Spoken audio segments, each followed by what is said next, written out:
गुरुर्ब्रह्मा गुरुर्विष्णु गुरुदेव महेश्वर गुरुरेव परं ब्रह्म तस्मै श्री गुरवे नमः। अखण्डमण्डलाकारं व्याप्तजेन चराचरं तत्पदं दर्शितं येन तस्मै श्री गुरवे नमः। अज्ञानतिमिरन्धस्य ज्ञानाञ्जनशलाकया चक्षुर्मिलितं येन तस्मै श्री गुरवे नमः।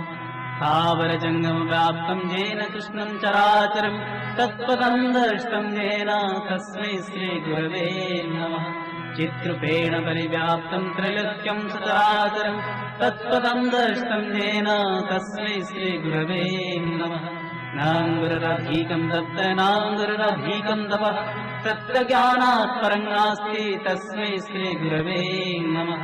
मन्नाथ श्री जगन्नाथ मद्गुरु श्री जगद्गुरु मदात्मा सर्वभूतात्मा तस्मै श्री गुरवे नमः।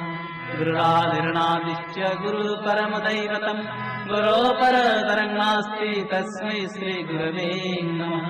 ब्रह्मानन्दं परमसुखदं केवलं ज्ञानमूर्तिं नन्दातीतं गगनसदृशं तत्तमस्यादिलक्ष्यम् एकं नित्यं विमलमचलं सर्वधीसाक्षिभूतं भावातीतं त्रिगुणरहितं सद्गुरुत्वां नमामि सद्गुरुत्वां नमामि सद्गुरुत्वां नमामि।